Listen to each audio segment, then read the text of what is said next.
Why are so many Americans choosing to renounce their citizenship?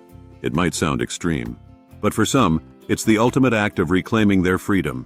Today, we're looking at 5 stories of high-profile Americans who made this bold decision. Let's find out why these Americans decided to walk away from Uncle Sam. First up, Tina Turner. You know her as the Queen of Rock and Roll. She rose from poverty in Nutbush, Tennessee, and took the world by storm.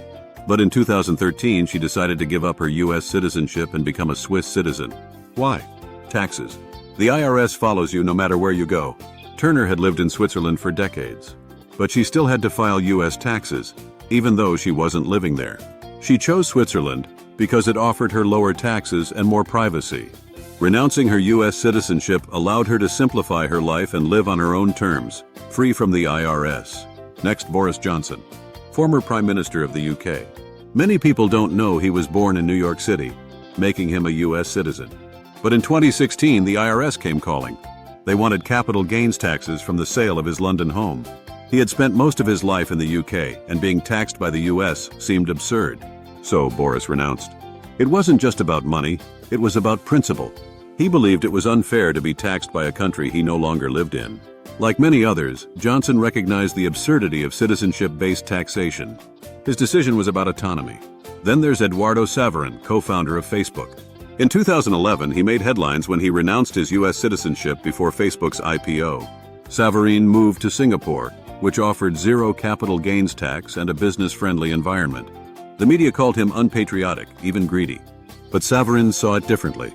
He wanted to protect what he had built from an aggressive tax system. In his view, taxation is theft.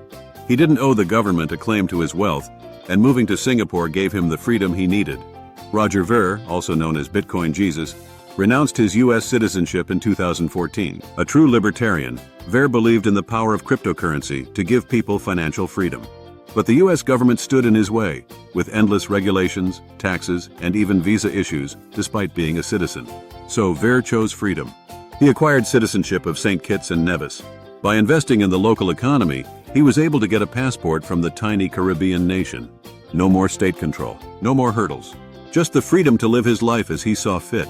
And finally, Prince Albert of Monaco. Albert is the son of American actress Grace Kelly.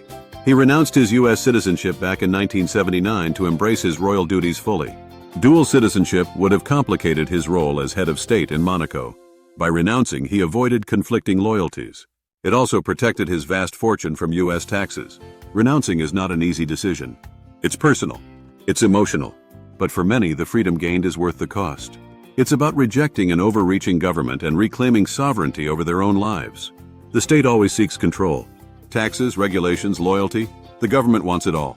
For citizens of most countries in the world, it's not necessary to give up citizenship when they move to a new country. Only U.S. citizens are subject to a lifetime of taxation and reporting based on their citizenship. Most Americans will never give up their citizenship, but a growing number of individuals are taking different paths. They are choosing freedom over a lifetime of tax slavery. They are choosing to live on their own terms. Renouncing U.S. citizenship isn't about rejecting American culture. It's about rejecting the power of an intrusive government. It's about the pursuit of true liberty.